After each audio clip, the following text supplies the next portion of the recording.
Yep. Testing. Microphone testing. Awesome. Okay. Sounds like everyone can hear me, I believe. Yep. Good. Testing. Good.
Alrighty, I'm gonna start right at 2 o'clock here, so I'll wait for everyone to sort of fire. Hey. Hello. Hello. Who is that? Nobody. Oh, it's Ark. There you go. Okay, I can find you. Awesome. I'm gonna make sure that I shout out your heads in this masterclass because they're Thanks, man. invaluable. That's good to hear. Yeah. Enjoy your masterclass, by the way. I'll mute myself. Okay.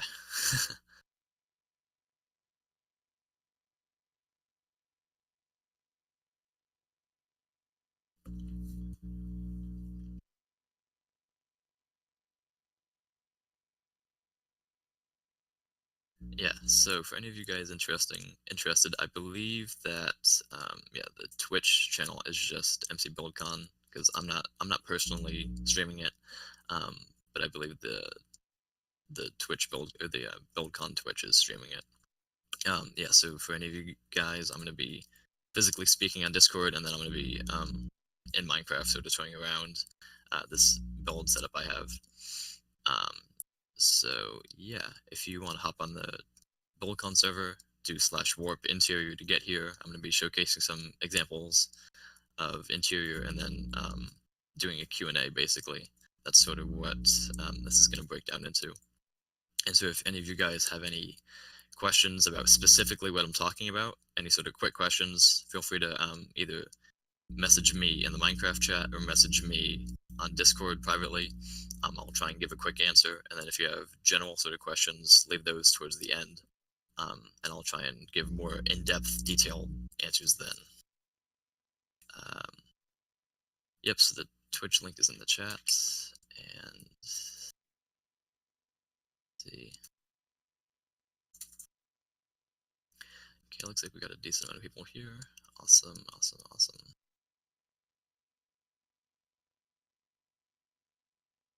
Yeah, so someone just private messaged me joking that so last year, if any of you guys were here, I used the same sort of world, but there's a bunch of chunk sort of corruptions that made it hard to actually see what I was showcasing, which obviously isn't the best when you're trying to give a presentation. And so hopefully this year will be more successful in my showcases. Yeah, the server's behaving this year. Yeah, and so that's great. Everything's gone smoothly so far. BuildCon's been pretty awesome. I'd say it's been very successful. Yeah, thanks to the efforts of all the great staff and the mods and everyone else, all the event leaders. It's been very great. Yeah. So can we finish the Victorian Bank from last year? I would like to, but I do not know who that is. So that might have to happen post Masterclass. Yeah, okay, it's 2 o'clock, so I'm going to officially begin here. If you guys want to see what I'm talking about, join the server, do /warp interior.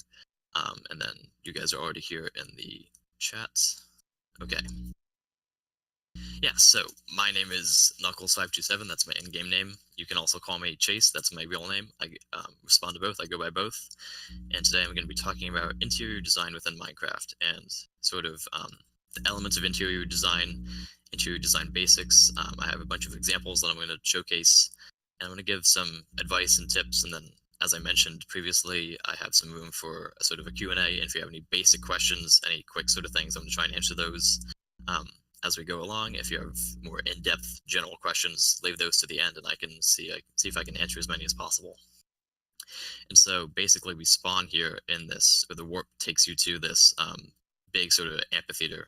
This is based off of the Opera House in Oslo, Norway. I don't know if any of you guys are familiar with it, but it's essentially a recreation.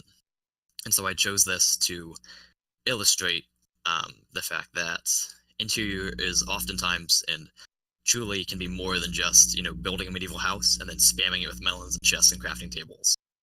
There's a true art in interior design, and if done correctly, it can truly help influence and make a build much more immersive, especially in Minecraft when you can physically walk around and things. Yes, okay, pro builders do use melons on occasion. Yeah, so even though I rag on spamming melons and crafting tables, there is value in that. That is a specific type of interior that is plausible to be used. However, it does not work in every situation. And so, yeah, so for instance, this theater is a great sort of example of atmosphere and using lighting. And so as a building or as a room's size increases, it's much more difficult to light it effectively. But also it comes with the challenge of lighting something effectively, you can selectively choose where you want to light it and what areas you want to stress with lighting. So for instance, the stage, of course, you want that to usually be the brightest area of what you're showcasing, especially in a theater type area. And so I made sure to light behind all the letters, and I lit behind the entire perimeter of the sort of stage behind their area, that section. And then I lit some of the seats, but as you notice, the back and then the sort of walls are very dark relative to everything else, and this draws your attention to the screen and the stage, and this sort of the wooden box here that could be like sort of like the rich people box, I guess.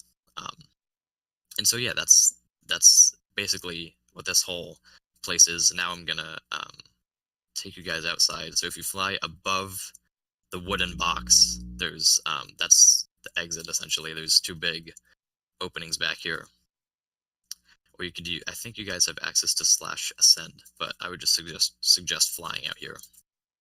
So I have all my examples of interior that I've done up here, but also the fact that Flo.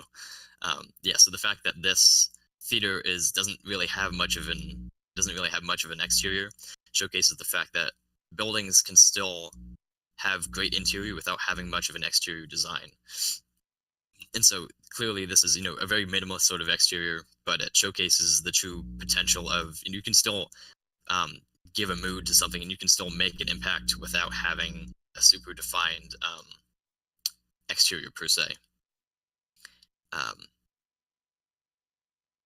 So if you guys are looking at the chat, they're making some good creative jokes. Anyway, so I'm gonna essentially be each of these builds showcases a different aspect of some of the elements of art. So the ones I'm gonna be focusing on are scale and proportion, color and detail, atmosphere, space, and rhythm. So those are variations on the main elements of art. So we're gonna start with this giant gothic castle that's directly right opposite the main theater. So it's the one with the purple crystals and the terrain and all that sort of good stuff. If you want to fly over there, that would be awesome. Let's see, there's a question there. I know, so Quentin is asking, did I build modern/traditional on building servers like the Corrales server? Yeah, I did. So World of Corrales, that's where I got my background in interior design, and that's sort of how I know sort of the basics essentially. So I did build there for a time, and some of the builds here are inspired by that. But anyway, back to this castle here. So this is my example of scale slash proportion. If you walk in, you'll obviously tell that. Yeah, you guys can TP to me. You can obviously tell that far bigger than this is far bigger than an actual or far bigger than a room would be normally in Minecraft. It's on a scale that's about 3 to 1 to a player scale. You guys can feel free to explore it and see what you see all the different rooms and stuff that's inside. But this was done on such a large scale on purpose. It was done primarily because I personally enjoy building in a larger scale, but also because also in order to showcase the wealth and the sort of overwhelming power that the people who created this castle would have. And so that's also done in the detailing. The detailing is very gothic, and it's very overwhelming in its presence. It's very opulent and elegant. Um, and so in doing that, it gives you that sort of mood and the tone. Yeah, Quentin asked, that's called Mir scale. So that's a World of Corrales reference. There's a builder who built in 2.5 or 1.5 and 2 times scale. Yeah, that's one nickname for it.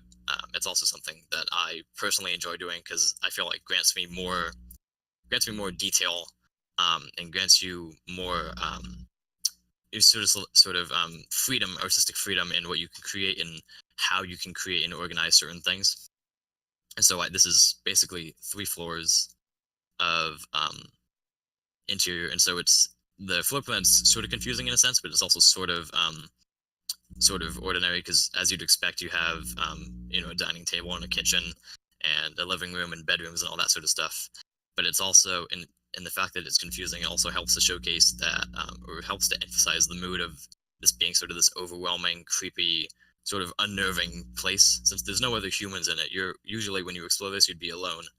And so that helps to sort of showcase the mood and the power and tell a story, essentially, because that's what our builds are trying to do. Any sort of creative piece of work, regardless of what it is usually trying to give some sort of emotion or tell some sort of a story.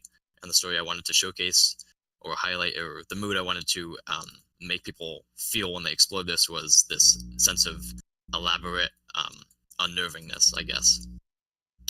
Yeah, let me just see. Yeah, and so that's essentially that. I'm gonna, let's see here. Yeah, so you guys can explore this if you want. I'm gonna quickly go over to my next example. This whole castle was based off of a bunch of different mansions that I personally went to, and then also a bunch that I explored. If you guys were here for the panel before the one that we just had that was hosted by Mark or Marceu, he stressed the importance of active research before starting a project and how important it was to sort of research what you were planning on building before actually building it, and the importance of finding good sources and just exploring your options and exploring what other cultures and other sort of different pieces of architecture, different interior designs, whatever it may be, what they looked like. And so to do this, I personally researched how were castles built during this time, during like say the 1400s or whatever, and how were mansions built, what sort of interior designs or aspects of interior design did I want to incorporate. And so I used specific rooms from real life mansions to sort of do this.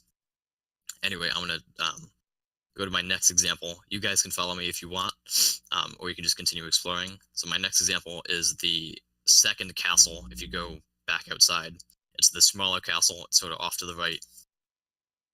This is primarily an example of atmosphere. I guess the other one is also an example of atmosphere, but this one, yeah, everyone can TPA to me if you lost. I know it's a bit confusing, but I'm gonna be accepting all the TP requests I get. Yeah, so this is an example of primarily atmosphere. Part of it was cut off because I pasted it incorrectly. But so this sort of main foyer area is directly inspired by the Palais Garnier in Paris, France, which is an entrance hall, or the entrance hall to a giant opera house in Paris, and is extremely elaborately detailed. And so I sort of took inspiration from this to highlight again light and shadow and how interior design can give a mood to a place. And so rather than just giving sort of like a flat roof to this, I made sure to of course give it 2 stories, and then also gave it a very arched roof and gave it layers upon layers that made it, especially if you're standing on the ground, if you're looking straight up at it, you can tell that it sort of goes on forever. Um, and sort of in this sense, accepting TP requests right now. Uh, uh, in this sort of sense, I of course use a bunch of different varying shades of the same sort of color, varying shades of different wood colors. Um, that sort of gave it this whole sort of sense of unity. If you can tell, if you look from the bottom to the top, I sort of did a gradient in wood colors. So I did a dark oak sort of wood pillars, and then I did a lighter spruce wood, and then I did darker netherrack and darker purples and blacks that sort of helped guide your eyes up to the top. Okay. So let's see. I saw there's a few questions in here. So someone asked, how long does it take to do these sort of large scale builds as opposed to like 1-to-1 or 1-to-1 scale builds? Usually for me, it takes about the same time, maybe a bit longer. I'm personally a slower builder than your average builder, just because I'm very detail oriented. I'm very keen on perfecting and making my rooms and my builds as good as they possibly can be. But yeah, usually just as long. Part of another reason I use the 2x scale, as you can tell on this interior, not only to give detail, but it's easier to define your proportions. And so for me, I feel like it's a lot easier to make sure everything looks realistic and looks proportional by increasing your scale, because you physically have more blocks to build with. Yes, this is the same world that I used last year. And so, as you can tell in this interior, I use the sort of wood tones and then the black tones to give this place, despite the fact that it's a castle, it gives you this sort of warm, welcoming vibe. It's not harsh and it's not cold. You can easily sort of walk in it, and it gives you a mood of acceptance. You're not repulsed being in here, and that also helps to add to that in combination with the detailing helps to give you the sense of this is a very grand place. Okay, with that said, I'm going to go to another example here. So if you fly out of the castle, fly to these 3 main builds at the back. Yeah, someone asked, is there modern interior? Yes, I will be showcasing that now. So everyone fly out to the main area and come to these 3 builds back here. These are an example of space and rhythm. And so if you think about the 2 castles that I showed you guys, and if you go into this, the main structure in the middle here with the river and the 2 gray towers, if you fly inside here, this is a stark example of modern and brutalist interior specifically. And so this, let's see, this specifically contrasted with the castle per se. The interior here is very cold, very harsh. It's very, it's not very welcoming at all. This was done for a brutalist, which is a subsection of modern. It was done for an architecture contest like 2 or 3 years ago. But if you go inside and fly around inside, I made sure to use a lot of bedrock, a lot of gray, sort of very neutral colors. And doing so, this isn't really a place that you would feel welcome in. This isn't a place that you would feel like it doesn't feel like a home. It feels specifically like an office, and that's sort of one of the philosophies of brutalist architecture.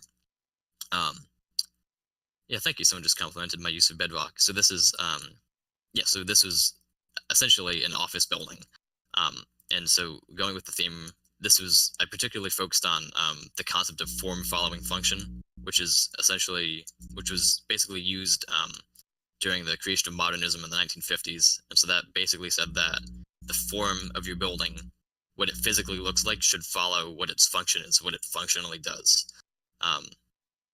And so functionally, this building and the towers and the bridges and all that and the river, it is an office building, and its function is to get people to work and have them live their lives. But I made sure that the form came after I crafted the interior. The form came around that. And so yeah, there's comments about stuff for that in the chat. Will I be including anything new in the masterclass? Probably not. We'll see. Yeah, feel free to take screenshots and get inspired. So it's also an apartment building. So it's part of it's a office complex, part of it's an apartment building. And so there's again apartments that have very minimalist, very cold, and sort of like harsh and sort of unwelcoming um, interior. And so even though I'm describing it as something that's negative, that could also be a selling point. Um, and so that's sort of what this interior showcases. Someone's asking me. So yeah, someone asked how I did the snow tables. I used World Edit for that. Um, I might have time to do an interior live, depending on time permitting. We'll see what happens. Yeah, so we'll see if I get any good ideas or if I get any good suggestions. So that's the main building here. If we shift over to the one to the left, directly to the left, this is the Victorian townhouse here. It's the one with the sandstone bay windows, has the nether brick and red roof. This is also an example of modern interior. However, this modern interior, if you'd imagine the one that I just showed you and then the two castles, it's sort of a blend, meaning it's both modern, but it also feels livable. It feels realistic. It feels sort of like a home.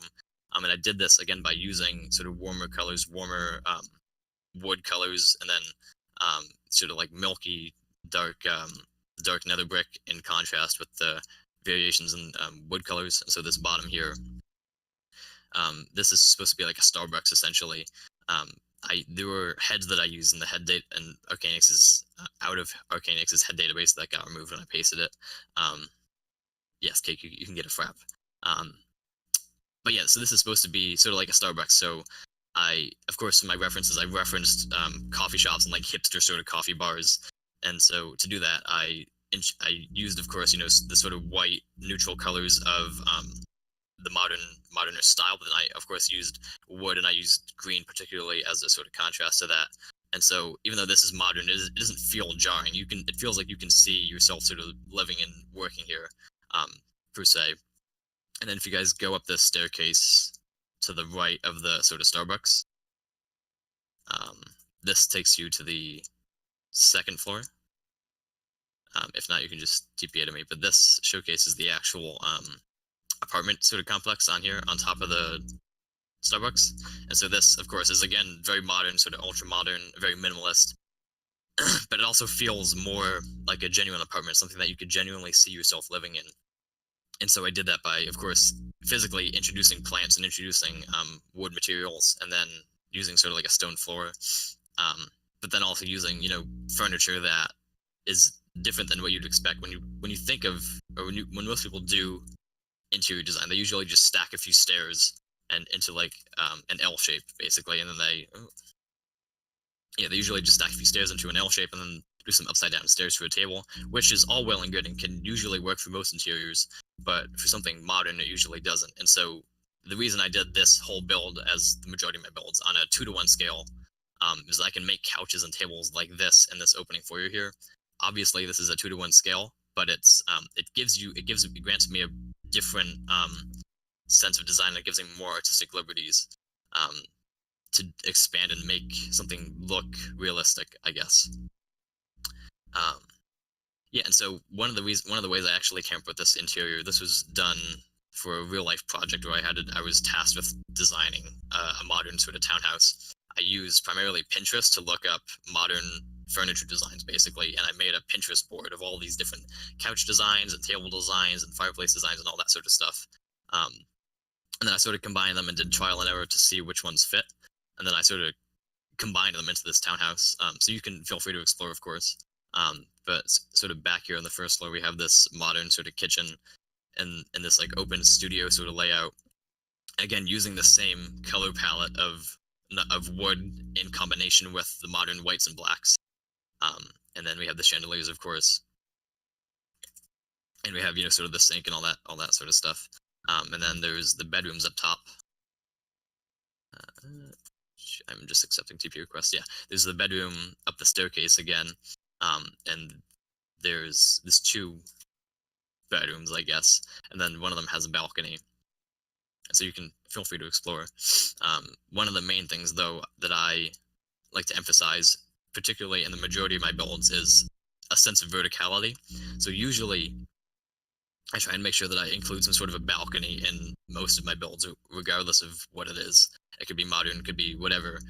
And this helps to break up the interior, because say if you'd imagine you have a house that's 3 floors, um, as opposed to just having 3 strict floors with only staircases in between.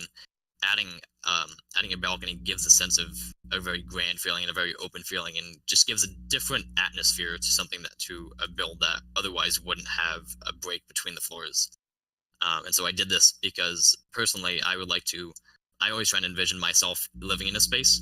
And so if I were to live here, I would love to have a balcony a balcony right off my bed that overlooks the sort of atrium space down here.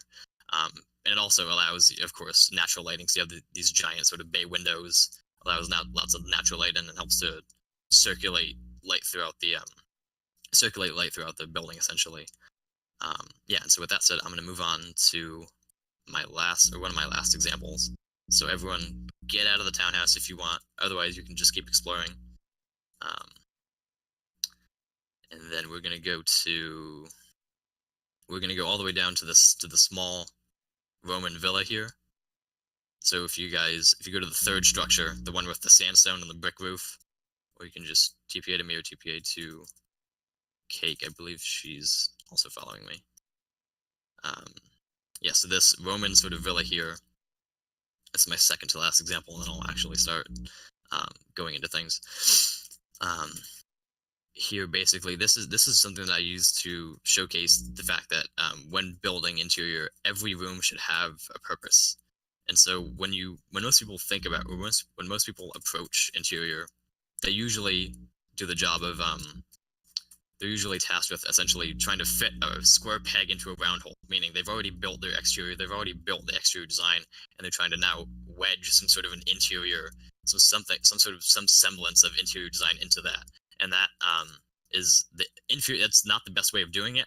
However, everyone has fallen victim to this. I myself have done this, especially with the giant castle, the Gothic castle. That's the entire way I did the interior for that. Was once I made the exterior, I sort of wedged the interior and fit it in as best as I could. But the best way you would like to do it is to plan out your exterior and your interior together. However, when most people approach interior design, they have their exterior already done, and then they leave the space open. They leave it very open. They don't divide it up into any rooms, and they usually just put in, floor, ceiling, spam some bookshelves, melons, crafting tables, boom, done. And they usually first of all don't divide divide the space into different rooms, and they definitely don't divide the rooms into rooms based on their purpose. And so when I say that, I mean when you think about your own house or your whatever place you live in, you definitely have each room in your place of living has different purposes. So when I think about my house, my first floor has a living room, a dining room, a kitchen, a bathroom, and then my second floor has bedrooms and bathrooms, of course. And so each room serves a purpose. And so when you're creating interior, you want to think about how you can use the rooms in the house to showcase what you're trying to say about that building, and what rooms would be appropriate for that building. So for instance, this Roman villa, I researched what Roman villas were like and why they were oriented the way they were, how they were created. And so I found out that they were essentially the house they're usually square shaped, and there were basically 2 courtyards that the room sort of revolved around. So here in this main one, there was a swimming pool sort of area, which would be like a pond that they could use to worship their gods, essentially. And then there's rooms shaped around that, and there's a balcony around that, and then the second courtyard would be like a garden with other rooms around that. And so if you check out some of the rooms, they all have a purpose. They all have a unique interior based on some sort of purpose, regardless of whatever it is. So it could be storage, it could be a bedroom, it could be a bathroom, it could be a closet, it could be whatever it is. But each room has a purpose, and each room has a unique identification to it. You'll see that none of them are just spammed with random furniture. They all have a distinct operation that can be fulfilled in each room. Someone sent me a question. Let me just read this here. If you were to make an interior in a castle that has already been built, do you make rooms as big as possible, or a room that fits your planning? So for that, I would say usually I would stick with the same scale as the exterior for the interior. And so for instance, my Gothic castle, that has the same scale exterior wise as interior. Different or difficult if you were to do different scales. Um, but that's also sort of up to you. I would try and maintain the same scale. So if you do 3-to-1 exterior, I would do 3-to-1 interior. And then someone also messaged me something very useful when planning out interiors, looking at real floor plans to see where everything would be located. Exactly. So that's a great piece of advice. Whenever you're building something, if you're doing some sort of a recreation, like for instance this Roman villa, I would look up floor plans as to how some of them existed, or look up images or renderings of whatever it may be, and then plan out your structures that way. Plan out your interior with your exterior as a whole. Don't do one over the other. Do them both at the same time. Someone messaged me, how do you be consistent in building furniture in general? That's something I'm probably going to get into more later on. But basically, once I sort of find a theme, I stick to it, and I use references like Pinterest and DeviantArt and Google Images and ArtStation to find and sort of hone in what I want to focus about. And then I literally just use Google to search, like modern lamp, modern couch, modern chair, modern kitchen design, and I find the ones that I think fit my theme the best. And even if I find ones that don't fit the theme, I recreate them and then change the colors to make them match that. Hope I answered your question. Anyway, we're going to move on to my last example, and then I'm going to open it up to some Q&A, maybe a live demonstration. Would I like to hide Easter eggs in my buildings? Yes, I definitely do that. It's extremely fun. That's another perk of doing interior, is that you can, over and over again, you can relive and go through your buildings and walk through them and physically immerse yourself and remember things that you've built, as opposed to just having exterior. When you do interior, you can go and explore your creations. You can do that repeatedly. Yeah, and so with this, this is the last example here. This is the mansion. It's the traditional sort of house. It's the only building we have not been inside of yet. And so this is an example of color and detail, primarily. Let's see. Yeah, so this house is based off of it's the Home Alone mansion from the movie Home Alone. If any of you guys have seen that, I'm sure some of you guys have. And so this is done as a commission, but basically I was tasked with recreating. I was tasked with recreating the house in its entirety, both exterior and interior wise, and I did it pretty much as accurately as possible. And so, particularly in this house, this is one that I made sure that I planned the exterior and the interior at the time. So the way I created it was not the traps, unfortunately. I wish I did the traps. We had the developers go in and do the traps. But basically what I did is I found the house in real life, and I found the floor plans for the house, and I made the floor plans in Minecraft and planned the interior rooms, where the walls would go, where the windows would go, where all the different pieces of furniture would go, and then I stacked that floor. I stacked it, physically stacked the floor plan upwards, and then added windows, added roofs, added that sort of stuff. And then with that already set in place, I already had my rooms defined for me, that I could go in and furnish them and give them the different types of atmosphere that I wanted. And so, with that, this build focuses particularly on color and detail. And so, color-wise, it's important to dictate or dictate the main color of a room to showcase or emphasize the mood that you want that room to sort of emphasize. So if you explore this house, a lot of the rooms usually have a specific type of wallpaper or specific color that sort of embodies the room, and that helps determine what the mood of the room is. So the mood for the entire house, I wanted this to, of course, I wanted to try and emulate the mood of the movie, which was a very warm, sort of comforting house that would sort of make you feel invited into. So as opposed to the castles, I wanted this to be very welcoming. I didn't want it to be unnerving. I wanted it to be welcoming and sort of like make people who explode it feel good and feel as if they were walking directly into this sort of Christmas place. Someone asked me if this is the toothpaste, if the toothpaste is an American brand, and I would say yes, surely. Anyway, yeah. So this is so each room's color has a different sort of mood to it. So a room that predominantly has green in it usually is more calm and tranquil, and usually spurs, say, creativity, for instance. Whereas one that's like a white would be sort of more neutral and can have a bunch of different variations and different tones to it. Whereas one that's red, usually I use them for dining rooms, is one that is sort of sparks warmth and romance and intimate relationships. But that could mean eating a sort of having a relationship over a meal. And then one that's orange usually is, excuse me, spurs action, and that could be sort of like a dining room or an entertaining room perhaps. Um, yeah, and someone messaged me saying the basement is still creepy, and saying that's kind of the point. Exactly, that is the point. So the basement, if you guys check out, which is sort of behind the staircase in the main kitchen area.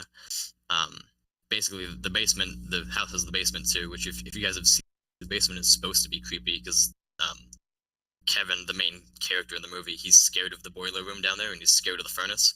And so in the basement, I didn't use a whole lot of lighting. I used lighting very sparingly to give different aspects of light and dark. And then I sort of tried to clutter it as much as I could. I used a bunch of different boxes and crates and different, ironing tables and that sort of thing to make the room feel sort of cluttered and very contrasty with the rest of the house. Um, da, da, da, da. Yeah, and so if you guys just continue to explore around, that's sort of my spiel on colors. But then with detail, as you can tell, the house is very detailed. I tried my hardest to replicate individual details, and that's something that really helps take your interior to the next level, is the amount of details you use in a house. And this particularly comes in handy with Arcaniax's incredible head database plugin, or part of his plugin that he has, which provides thousands upon thousands of different types of heads that are extremely useful for interior design. As you'll notice, I have loads of different types of heads for different types of uses throughout the house. Um, however, I essentially only use only really a handful of them. I make sure to strike a balance between using too little and too many, because even though the head database has thousands of different heads, you don't need to use all of them. I predominantly stick to using only candles, goblets slash chalices slash cups, and then books and candles, and I already mentioned candles, but vases and things of that nature. So like clocks. So a lot of objects that exist in real life that are smaller than how big a block would be. And so even though the head database has, say, like heads for muffins and sushi and cheese and all these different things, you don't need to use all those different heads in your build. You should only use the ones that help to improve your build specifically. And so I repeatedly use candles over and over again, because even though they're sort of an older, they sort of evoke the memory of like an old traditional sort of like medieval house almost. They give a warm, comforting atmosphere. And so I make sure to use those over and over again. And I use, for instance, if you guys all come to the kitchen, I have this sort of basket of fruits here. I have an orange and then some apples and then grapes.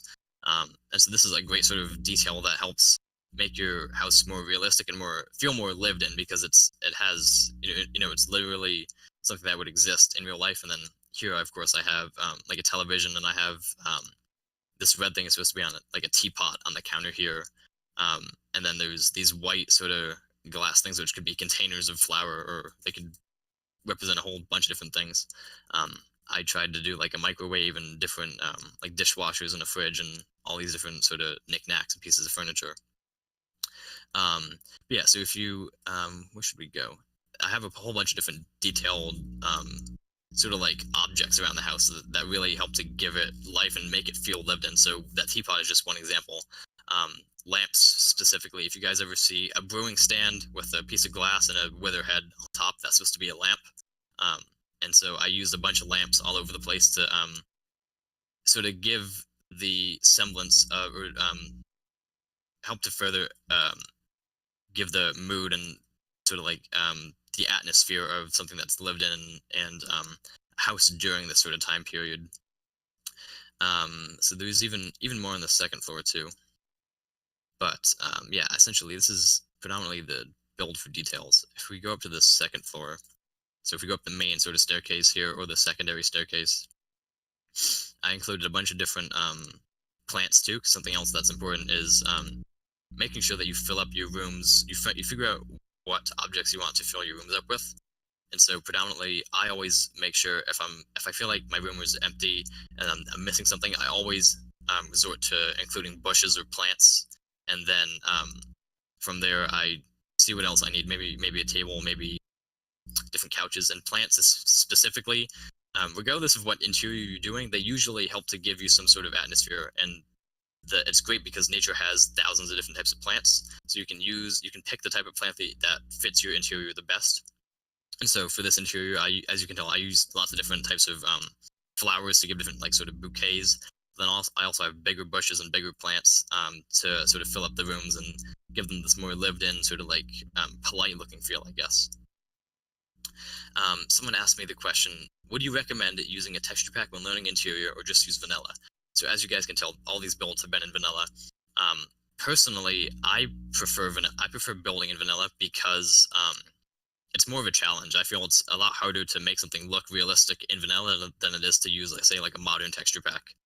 Um, and so I feel like it could certainly be beneficial to use a modern texture pack, but I feel that certainly I would recommend building in vanilla for now, and seeing how you can hone your skills and develop in vanilla, because another annoying thing about texture packs is that they need to be updated with each update, and sometimes they can change your designs if the person who creates the texture pack decides to change some of the textures.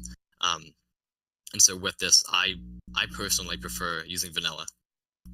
Let's see. Are there any hidden rooms behind the paintings? I do not believe so. However, you can check if you would like. What about shader packs? Will they help in lighting or something? I would say certainly, but I only use shader packs or have friends who use shader packs after the interior is already built. I personally, I make the interior look as good as it can in just straight default vanilla, and then add shader packs on top of it. So you guys can go through this house obviously without any shader packs, without any texture packs, and it will look, fairly decent. It will look like an interior. You'll be able to tell what the things are. But then, in doing so, adding shader packs adds an entirely different level of detail onto that. Someone asked me another question.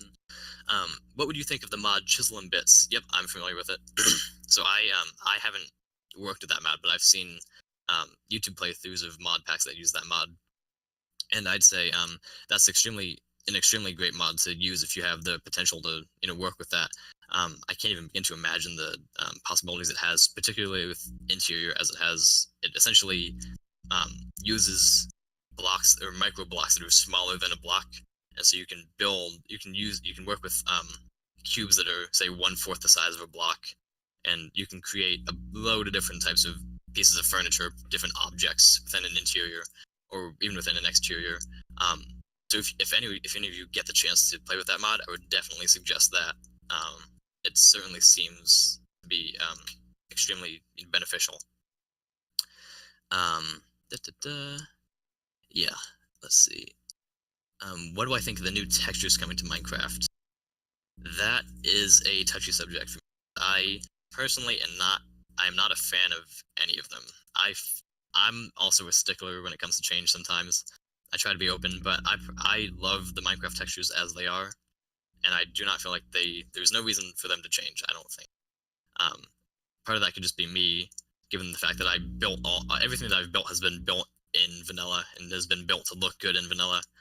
And I'm not really ready for that to change, but there are arguments for the new textures. I'm just personally not a huge fan of them. But yes, so yes, this house has a basement and an attic. If you guys want to explore, if you want to go around, fly around, feel free to explore, of course. Let's see, is there anything else? Everyone start calling the new textures Caramel Minecraft. Ha, nice one. Let's see, I don't think that's all the questions. I don't think I've missed any. Yeah, so that's pretty much all the examples. I think so Vike just asked, would you go with some basic designs you resort to for a simple chair, etc.? I would love to showcase that. So, with that said, you guys have the options of A, exploring my examples, or B, coming to the center and watching me showcase some furniture design. So take your pick. Feel free to do whatever. So Vike just asked me to give some examples of furniture, and so whenever I approach a project, I first sort of research what I want the project to be. So say for instance, if it's the Home Alone house, I research what that would be. And so once I find reference pictures, I figure out, oh, it's a traditional sort of American suburban house that has sort of traditional furniture, and so something that's extremely modern wouldn't be suited for that house, obviously. And so when I think about that, I think of very large, sort of luscious, large couches, large chairs, ornate, detailed lamps, things of that nature. And so usually, being an interior designer, it's good to have a sort of a large repertoire of just different furniture designs, but also being open to building new designs. And so let's see, let me build a couch here. So do you guys have a specific style you'd like me to build anything in? Because I have basically go-to designs that I do. Melon's cake? I'm afraid I cannot do that. I wish I could.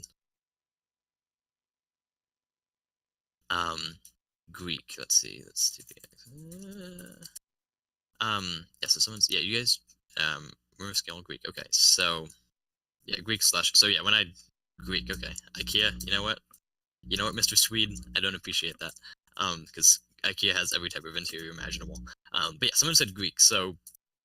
Greek interior is interesting because if you guys look at the example sort of building I made there, you notice that I use a lot of beds, and so a lot of that, if you think about it, those sort of the Greek and Roman architecture came before a lot of current day architecture, and so a lot of the interior in there, isn't really reminiscent of something that we'd see today. So you don't see specific styles of couches. You don't really see chairs. You mostly see sort of like benches, I guess.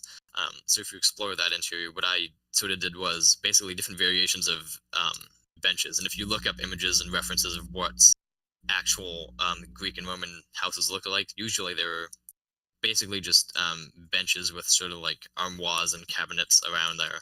And so to showcase this, I usually use beds, and then I use World Edit to do different variations on them. And so let's see. So I can, if you stack them like so, I can, let's see. Yeah. There we go. Yeah, so you can use World Edit to sort of stack them and make long different benches. And then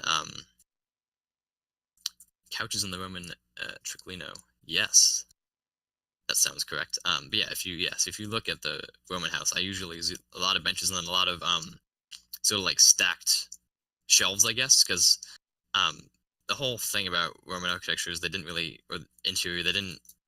have a whole lot of specific furniture in mind, because they didn't really do a whole lot of woodworking in the sense that we do today. So like the Victorian castle or the Gothic castle that I made had a whole bunch of different like bookshelves of different castles and benches and tables and that whole sort of thing. But the Roman architecture usually is very simple, very minimalist in their sort of take on it, I guess. So I did something sort of like this. Let's see here. I did this very sort of basic shelf design and just stacked this on a lot of the walls. And then, I put this down, and then I did, I put like flower pots and whatever on it to like give it some depth and that sort of thing. And then let's see, someone asked me, would be cool if you could showcase some medieval interior at a 1-to-1. What about a piano? Yeah, I can showcase those. And Dord asked me a question too. What are some tips to help you get a good ratio when you're building? I'm not sure what you mean by that. Do you mean proportion? Good ratio? Ratio. Oh, ratio. Okay. Yeah, ratio. Okay. So I'm gonna answer Dord's question, then I'll go back and answer you guys, everyone else's questions, because I think everyone else's will take a bit longer. So your Dord's question, I will reiterate. What are some tips to help give you a good ratio when building? And so personally, part of the reason I build on a 2-to-1 scale is it helps grant me a good a good variation in sort of like column design. So you can build columns and pillars and arches and whatever in different scales. So you can do them 1 by 1, 2 by 2, 3 by 3, and by building on a 2 by 2 scale, this 3 by 3 pillar becomes acceptable. Whereas in 1 to 1, it's usually like gigantic because it's 3 times as big as a player. If it's 2 to 1 or even 3 to 1, it becomes far more commonplace. And if your basic sort of pillar is a 3 by 3, then you can do infinitely smaller details within that sort of pillar. And the way I start my builds is, say if I'm recreating a house or a castle or whatever, I usually pick one defining feature, set the scale for that feature, and then set the scale for the house around it. So for instance, the McAllister house or the Home Alone house, I believe I started with that by building one of the windows. So I decided that I played around with different designs. I tried making one, say like this big, and I tried making one that was if you'd imagine, you'd have your sort of arches here. Come on, someone there. Yeah. So I tried playing around with one this wide, and then I eventually came to one that had 2 blocks in between. So I played around with a bunch of different designs, and I figured out the one that fit the best. And once you sort of figure out your defining feature, then I shaped the rest of the house sort of around it. Yep, I got your cake. And so yeah, that's sort of how I do that. I do that with pillars and all that sort of thing. And so a big part of my exterior and of course interior is making sure that the proportions between everything is realistic, and making sure the proportions between your arches, your columns, your doorways, your lamps, your couches, they're all in the same universe. You don't want like couches that are 1 to 1 scale, but then having your doors 3 to 1 scale, if you know what I mean. And so that's how I sort of focus on that. So let me just see.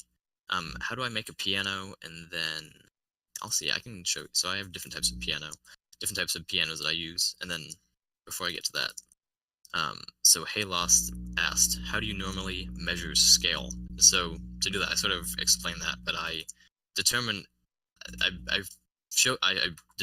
by picking what style I'm building in. And then of course I see if I can use that somehow to showcase the mood. So like in the Gothic castle, I made that gigantic to give the mood of something that's very unnerving, very overwhelming to the eye.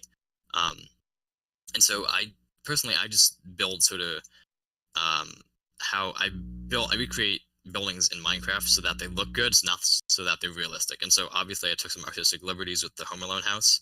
The windows, if you look at the real house, are much flatter. They're much less 3-dimensional, and so I gave them more fantasy details because I really enjoy giving buildings fantasy details. I personally feel like it improves them. Not everyone agrees with me in that sort of standpoint, but I often make a lot of my buildings more fantasy than they are in reality, to give them more 3-dimensional depth and give them more 3-dimensional interest. So yeah, that's sort of how I do that. I'm going to build a piano right now. There's a load of different ways you could possibly design one. Let's see. Let's do this. Yeah. So I can do a 1-to-1 scale piano right now. I'm gonna do one of those.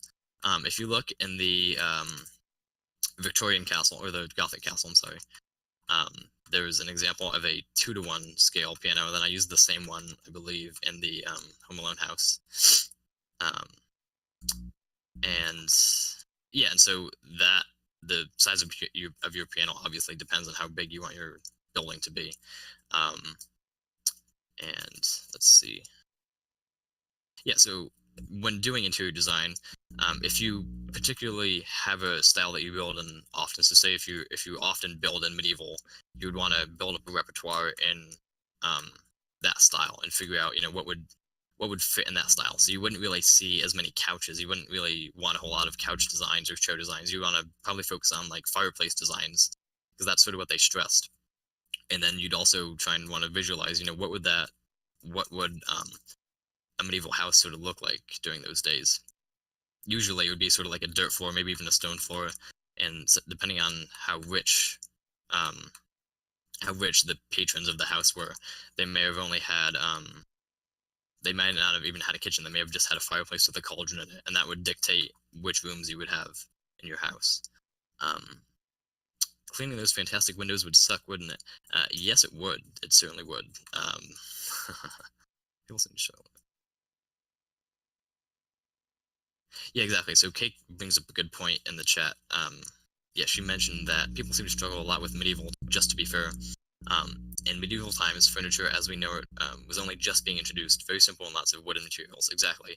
So even though medieval is extremely popular, building wise, it's hard to sort of emulate because it's not very well defined in its furniture. It's not very well defined in its like layout of forms and its proportions and that sort of thing. And so obviously they had tables and chairs and couches and that sort of thing, but they weren't. You can specifically when you think of like a suburban American house, you can specifically think of what the couches and chairs of that would look like. But it's a lot harder to think of that for a medieval sort of house, and so that's why it's a bit difficult to do that sort of thing. Also, there's someone in my way, and I'm not really paying attention to what I'm doing here. But you know what? I think okay. I'm struggling to do this piano and talk at the same time. Let me do this. Okay, here we go. I will actually focus on doing this piano. But yeah, let's see. Yeah, so piano-wise, so there's a bunch of different types of pianos. You have the sort of triangular ones that sort of open up like so, obviously, and then there's the sort of like flatter ones that I think I may have done this on the box ones that are I'm not a huge music guy, so I don't know all the technical terms. But then there's the sort of main ones, like the box pianos, I guess. And so I think I may have done this backwards.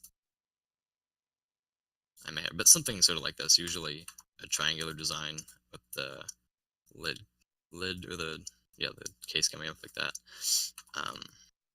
The warp to this masterclass is /warp interior. Yep. Yeah, so what I would do piano-wise, I would come up with some sort of a frame like this.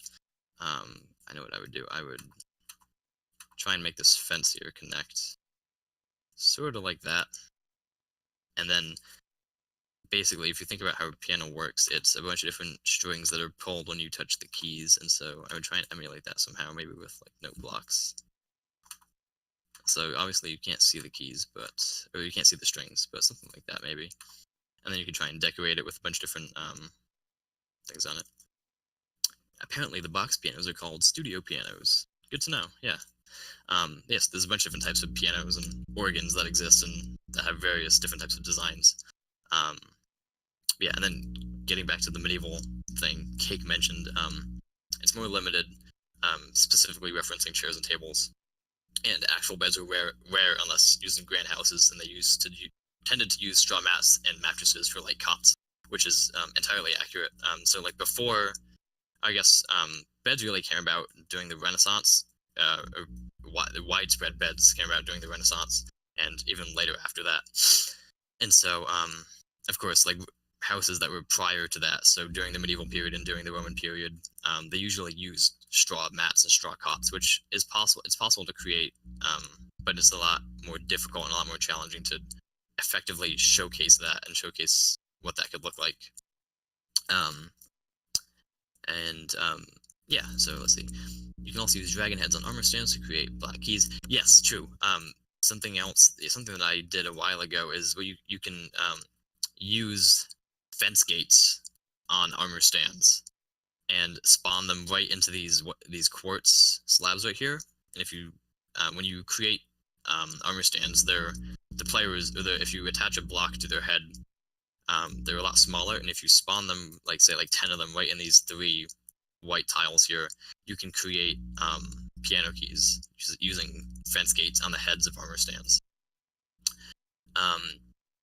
Can we go to a dark place and have some lighting examples? Yes, we can. Yeah, so these are some furniture examples here. I think let's go to the theater right where we started, because we're sort of running out of time here. Yeah, if we all come down into the theater, I want to showcase and highlight some of the lighting that I use in here, and then I can sort of showcase how I did the lighting, why I did the lighting, that sort of thing. So yeah, if you guys want to come down into the theater or TPA to me, I will give my last sort of demonstration, and then after this is over, you guys can feel free to contact me, private message me on Discord or in the chat. I'm gonna hang around for a bit and answer some of your questions, maybe do a few more demonstrations when this is officially over. But yeah, so down here, obviously there's a lot of different lighting, and so for this sort of giant room, it's very difficult to light it. And so one effect that I wanted to showcase, was this main sort of circular lighting disc up here. And so if you sort of put your back to the stage and look at the lighting and the seats have that in your field of view, I tried to make it look like the main circle light was lighting all of the seats down there. That's why the seats are bright, but the sides aren't very bright, because those are still cast in shadow. And so the way I did that was I hid a bunch of lights under these carpets in between the seats. So usually if you see any type of carpet in any of my builds, it's usually hiding a piece of glowstone or prismarine lantern underneath it. Yeah, someone asked, how did I make this interior sign? So I used another one of Arcaniax's incredible tools. I used his text tool. And so I did, I used /text interior lobster font. I used the font lobster, and it essentially translates his text into blocks. I'm not sure if that tool is publicly available though. However, I cannot disclose that. But that's essentially how I did that. I'm not sure if it's publicly available. However, you guys can do the same sort of thing. If you basically take a piece of text in Photoshop and you type it out, make it say whatever, and you change the resolution to very, very small. If you make it pixelated, it gives the same sort of effect. And essentially, I just pixelated the text, and then I went over it with stairs and tried to smooth it out to the best of my ability.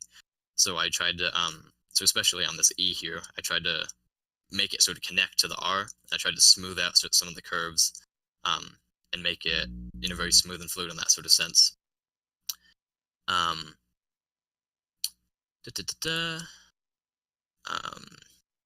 Yeah, exactly. Cake just mentioned that Arcaniax has set up a Patreon if you want to donate there. He has a bunch of great tools. I'm not sure if the text one is included, but regardless, he has a lot of stuff that's great for just overall design and building. Yeah. And so anyway, as I was mentioning, so an interesting part of the background, or the walls, I guess, of this theater, before I go here, the walls, as you can tell, it's not a solid color. I was trying to recreate the Oslo Opera House in Norway, obviously, but to do that, I used a bunch of these sort of pillars, basically, with orange wall behind it to give sort of like a semblance of like orange light. And if you fly, or if you look quickly around the curve, some of the orange appears and some disappears, some gets hidden. And so I tried to highlight these and try and make it look like there were like orange lights, I guess, that were sort of like going vertically. So I hid lights sort of behind the columns and at the base of the pillars. As you can tell, there's a bunch of different lights and a bunch of different carpets around here that highlight and light up and emphasize specific areas. Yeah, so as Jord mentioned, the one quad Jessich is doing a freestyle rap. I can't wait for that. It's gonna be awesome. Yeah, so that looks like I'm pretty much out of time here. If any of you guys have any specific questions, feel free to ask away. I will do my best to answer them. Feel free to private message me on Discord, private message me in the chat here. I will respond personally. I think we have a bit of time, but yeah, other than that, that's pretty much it. Again, I'm always open to suggestions, criticism, feedback. I believe this recording will be uploaded on Twitch, on the general Twitch. Yeah, you know what I'll do? I'll go to one of the general voice chats, and so I can answer questions there. Does that sound good? Let's go to